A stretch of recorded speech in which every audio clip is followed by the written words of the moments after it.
जोखई सिंह, मैं चुनौती के साथ कहना चाहता हूं, हम तुमसे डरते नहीं हैं। आप मुख्यमंत्री पूरे उत्तर प्रदेश के हो, हर समाज के हो, लेकिन आपने कभी भी इस जनपद पे कभी ध्यान नहीं रखा।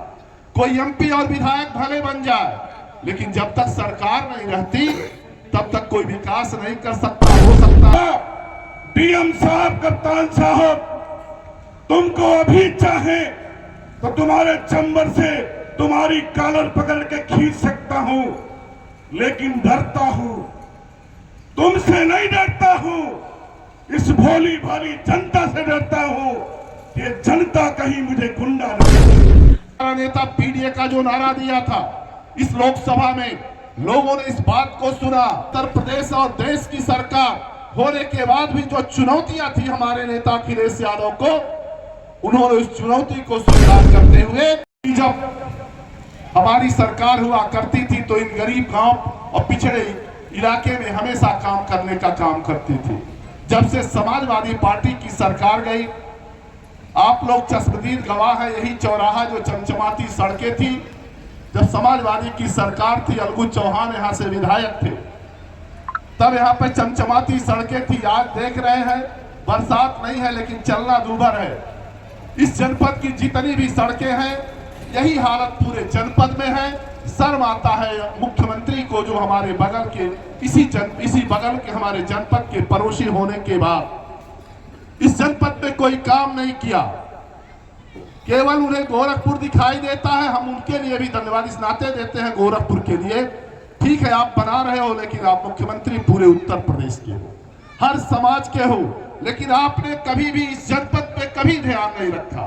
कोई एमपी और विधायक भले बन जाए, लेकिन जब तक सरकार नहीं रहती तब तक कोई विकास नहीं कर सकता। हो सकता है आपके मरनी हरनी, आपके दुख सुख में हाल चाल लेने पहुंच जाए, लेकिन एक सड़क कह दीजिए बनवाने के लिए, तो सत्ता के अलावा कोई विधायक विपक्ष का अगर है तो नहीं बना सकता।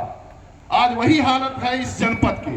भाई, हमारा नेता पीडीए का जो नारा दिया था इस लोकसभा में, लोगों ने इस बात को सुना। उत्तर प्रदेश और देश की सरकार होने के बाद भी जो चुनौतियां थी हमारे नेता अखिलेश यादव को, उन्होंने उस चुनौती को स्वीकार करते हुए पूरे उत्तर प्रदेश के आप सबके बदौलत सांसदों की संख्या बहुत अच्छी आप लोगों ने दिया। इसके लिए मैं इस चौराहे के यहाँ पे आए हुए नेताओं को सबको धन्यवाद देता हूँ। लेकिन घबराने की जरूरत नहीं है। जब आपके बेटे का जब फीस की जब सवाल होता है, उसको महंगा कर दिया जाता है, शिक्षा को इस नाते किया जाता है, जब गरीब और पिछड़े दलित के बेटे जब पढ़ करके आगे निकलेंगे तो क्वेश्चन करेंगे, सवाल करेंगे कि आप बताओ 10 साल 15 साल पहले भारतीय जनता पार्टी कांग्रेस की सरकार जब गई, इस देश का कर्जा 81% क्यों चला जाता है? इसका कारण हमें आपको जानने की जरूरत है। जब जो उद्योगपति हैं, जो गुजरात के हैं, मुंबई के हैं, आपके इसके बीच में कोई ऐसा उद्योगपति नहीं है जो उनके स्वजाति होने के साथ साथ सारा धन लेकर के विदेशों में भाग जाते हैं। बैंकों का तो कर्जा हमारे और आपके ऊपर चढ़ जाता है, तो कर्जा का 81% हमारे आपके ऊपर है। इसी नाते उन्होंने शिक्षा को महंगी किया कि हमारा नौजवान पढ़ लेगा तो प्रश्न करेगा। आज वही हालत है। कहते थे कि भाई मैंने देखा अभी चश्मदीद, आप हमारे सभी लोग जो धर्म के नाम पे हम लोग जाते हैं कुंभ में, वहां आपने देखा ही है कितने लोगों की मृत्यु हो जाती है। लेकिन आज की हालत में, इसके पहले भी कुंभ आया था 12 साल पहले, जब सही कहा भाई हमारे नेताओं ने कि उस समय आजम खां साहब उस मेले के प्रभारी थे। 36 की मौत होती है, वो अभी कहाँ होती है? आप रेलवे स्टेशन पे, जो केंद्र की सरकार का है, रेल के विभाग का होता है, वहां मृत्यु होती है। ये भारतीय जनता पार्टी के लोग उस समय नंगा राज किए। इसके बाद भी हमारा नेता उसको स्वीकार किया कि मैं इस गलती को कहीं चूक हुई, इसके बाद भी उन्होंने इस्तीफा दे दिया।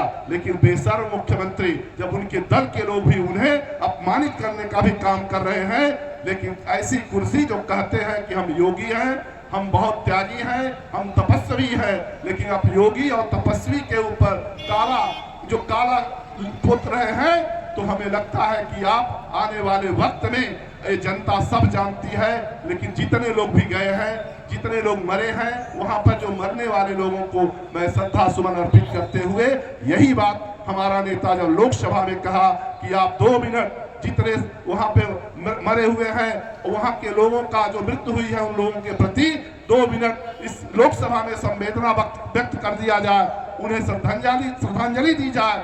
लेकिन वहां का चाहे प्रधानमंत्री हो चाहे लोकसभा अध्यक्ष हो, उन्होंने इतना जो हिम्मत उठाने की कोशिश नहीं किया। तो बताओ इस देश के लोगों, चूंकि समय कम है, समय कम होने के नाते मैं यहीं पर अपनी बात को समाप्त करता हूं। क्योंकि भाई हमारे नेता कहे थे कि कम समय में बात करना, तो मैं अपनी बात को यहीं समाप्त करता हूं। धन्यवाद। जोखई सिंह, मैं चुनौती के साथ कहना चाहता हूं, हम तुमसे डरते नहीं हैं। इस मंच के माध्यम से कहना चाहता हूं, एक हमारे नेता ने कहा, डीएम साहब के यहां भाषण हो रहा था, हमारे नेता ने कहा, डीएम साहब, कप्तान साहब, तुमको अभी चाहे तो तुम्हारे चंबर से तुम्हारी कॉलर पकड़ के खींच सकता हूं, लेकिन डरता हूं, तुमसे नहीं डरता हूं, इस भोली भाली जनता से डरता हूं। ये जनता कहीं मुझे गुंडा न कह दे, ये जनता कहीं मुझे गुंडा न कह दे, इसलिए डरता हूं। नहीं तो तुमने जो शोषण किया है यहाँ के प्रधानों का, यहाँ के सम्मानित साथियों का, पूरे विकास के पैसे को लूट करके लखनऊ और दिल्ली में बंगला बनाने का काम किया है। ज्यादा दिन समय नहीं रह गया है। आने वाला समय यदि आप पीडीओ को जोड़ ले गए, पिछड़े दलित, अल्पसंख्यक और सेकुलर विचारधारा के लोगों को जोड़ने में सफल हो गए। अभी एक हमारे साथी ने कहा, आप हर जगह हार रहे हैं, तब भी आपकी मीटिंग चल रही है।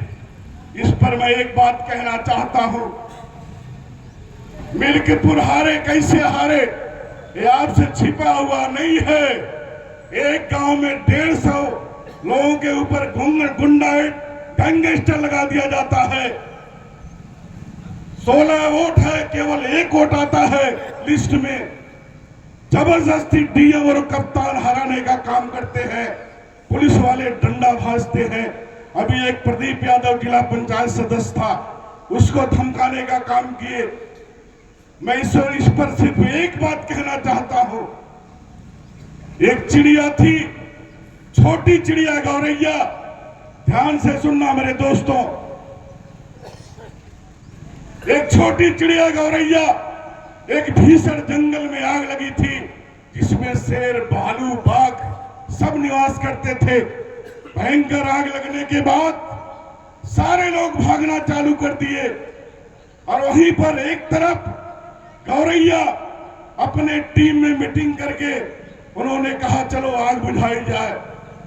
जब उन्होंने अपने चोंच में पानी ला करके आग बुझाने का काम शुरू किया, तो वहां के शेर, हाथी, भालू सारे लोग उसको मजाक बनाना चालू किए, हंसना चालू किए। उसने कहा, आज तो हंस रहे हो, आग बुझे ना बुझे, व्यवस्था परिवर्तन हो न हो। मित्रों, मैं आपसे कहना चाहता हूं, उस गौरैया से सीख लेना, आग बुझे ना बुझे, लेकिन जब आग बुझाने का इतिहास लिखा जाएगा तो शेर और भालू का नाम नहीं आएगा, उस गौरैया का नाम आग बुझाने में आएगा। इसलिए आज जो पीडीए पंचायत आपके इस चौराहे पर हो रही है, अभी हमसे कल हमारे जयराम जी ने कहा, कल ही ने आपसे बात हुआ, हमने कहा ठीक है, आप डंका बजाओ, हम सारे लोग आएंगे, सबको बताओ। इसलिए मित्रों, मैं आपसे कहना चाहता हूं, पीडीए के सभी साथियों, आप